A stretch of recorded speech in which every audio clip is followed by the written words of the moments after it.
Hi hello welcome back to my channel one goal aroma. అందరు ఎలా ఉన్నారండి? బాగున్నారా?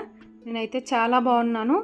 ఇవాళ చాలా స్పెషల్, విజయవాడ స్పెషల్ అనొచ్చు, ఆంధ్ర స్పెషల్ అనొచ్చండి, లేదా మా ఇంట్లో స్పెషల్ అనొచ్చు. మా వదిన చాలా బాగా చేస్తుందన్నమాట. అదేంటంటే రొయ్యల వంకాయ గుడ్డు కూర అండి. రొయ్యల కాంబినేషన్తో వంకాయలో గుడ్డేసి చేసుకుంటే సూపర్గా ఉంటుందండి. ప్రాసెస్ అయితే చూపిస్తున్నాను నేను ఇక్కడ. మనకు కావాల్సిన ఎగ్స్ అండి. ఎగ్స్ అయితే శుభ్రంగా కడిగి నేను ఉడకబెట్టేస్తున్నాను. అలానే వంకాయలు, టమాటాలు, ఒక ఉల్లిపాయ, పచ్చిమిర్చి అండి. ఇవి తీసుకొని మనం చిన్న చిన్న మనకు కావాల్సిన సైజులో అయితే కట్ చేసుకోవాలి. ముందుగా నేను ఇక్కడైతే రొయ్యలు అయితే ఒలుస్తున్నానండి. ఇక్కడ చూసారు కదా, ఇవి బియ్యం కడిగిన నీళ్ళండి. ఈ నీళ్ళతో కడిగితేనే మనకు ఆ నీచు వాసన పోతుంది అనమాట. ఇక్కడ చూసారు కదా, అట్లా రొయ్యలు ఇక్కడ పొట్టని కొంచెం ఇలా తుంచి వేయటం వల్ల దాంట్లో ఉన్న ఇసుక అంతా అయితే బయటకు వచ్చేస్తుంది అనమాట. రొయ్యలను అయితే ఒక పక్కన నానబెట్టేసేయండి. నేను ఇక్కడ నీళ్ళలో కొంచెం కల్లుప్పు వేసి పక్కన పెట్టేసానండి. ఎందుకంటే వంకాయలు కట్ చేసినప్పుడు ఆ ఉప్పు నీళ్ళల్లో వేయాలన్నమాట, లేకపోతే కండ్రికి ఎక్కిపోతాయి, అంటే నల్లగా అయిపోయి చేదు వచ్చేస్తుంది అనమాట. సో మనం కట్ చేసుకున్న వంకాయలన్నీ అయితే ఆ ఉప్పు నీళ్ళల్లో వేయాలండి.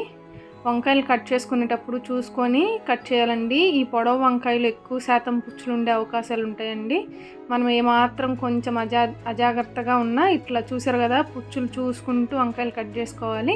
అలానే నేను ఇక్కడ టమాటాలు కూడా కడిగేసుకొని శుభ్రంగా కట్ చేస్తున్నానండి. చిన్న చిన్న ముక్కలుగా కట్ చేసుకోవాలి మనము, అప్పుడు త్వరగా ఉడికిపోతాయి మనకి. ఎక్కడే కానీ టమాటాలు ముక్కలు పెద్ద పెద్దగా కనిపించకుండా మెత్తగా ఉడికిపోయినట్టు ఉంటుందండి. ఇట్లా మనం అన్ని టమాటాలు అయితే కట్ చేసుకున్నాము. చూసారు కదా, ఇట్లా నేను చిన్న చిన్న ముక్కల కింద కట్ చేసుకున్నాను. ఇక్కడ నేను 2 పచ్చిమిర్చి తీసుకున్నాను కదండి, అవి కూడా పొడవుగా కట్ చేసి పెట్టుకున్నాను అనమాట. అవన్నీ సపరేట్ ఒక ప్లేట్లో పెట్టేసుకొని మిగతా మనం ముందుగా చూపించిన ఉల్లిపాయలు కూడా కట్ చేసుకుందామండి. అవి కూడా సన్నగా పొడవు కట్ చేసుకొని ఆ పొడవు కట్ చేసిన వాటిని చిన్నగా మనం ఆమ్లెట్ వేసుకుంటాం కదా, అలా కట్ చేసుకోవాలండి. చూసారు కదా, ఇట్లా మొత్తం కట్ చేసుకొని పక్కన పెట్టేసుకొని ఇక్కడైతే మనం మొత్తం కలిపేసి వండుతామండి. ఇందులో ఏ మసాలా కానీ ఏమీ వాడము. ఇక్కడ నేను ముందుగా బియ్యం నీళ్ళల్లో వేసాను కదా, బియ్యం కడిగిన నీళ్ళల్లో రొయ్యలు వేసాను కదా, వాటిని శుభ్రంగా కడుగుతున్నానండి. ఇసుక లేకుండా నీట్గా కడగాలన్నమాట, ఇసుక ఉంటుంది.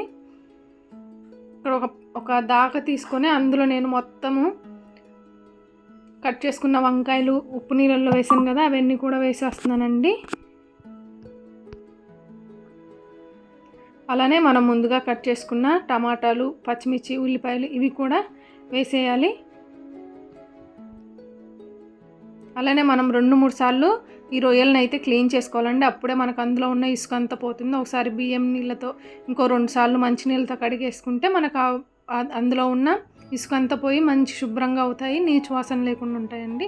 మనం ముందు క్లీన్ చేసుకున్న రొయ్యలు కూడా వేసేసి రుచికి సరిపడా కల్లుప్పు వేసుకొని కొంచెం పసుపు, మన రుచికి సరిపడా కారం అండి, మనకి ఎంత కారం తినగలుగుతామో అంత కారం వేసేసుకోవాలి. నేను ఇక్కడైతే 2 లేదా 2.5 స్పూన్ల కారం వేసాను.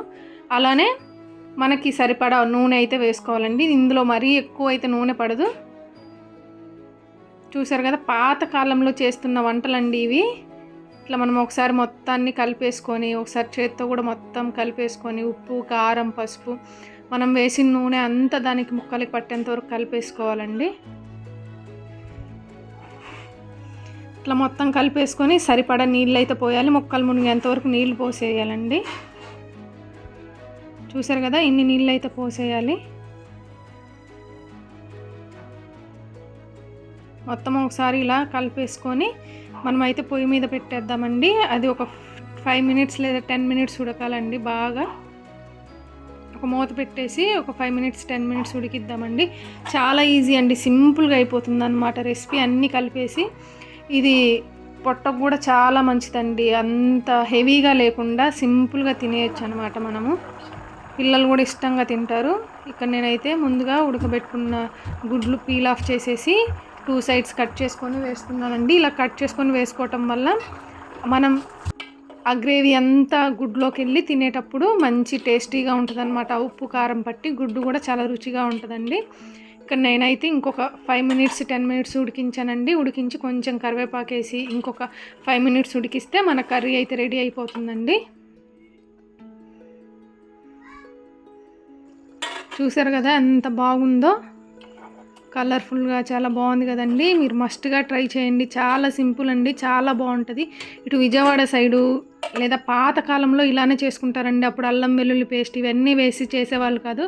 ఇలా తినటం వల్ల మన పూర్వీకులు కూడా చాలా హెల్తీగా ఉంటారండి. చూసారు కదా ఎంత బాగా చేసిందో మా వదిన. సూపర్గా చేస్తుందన్నమాట తను ఇలాంటి కర్రీస్.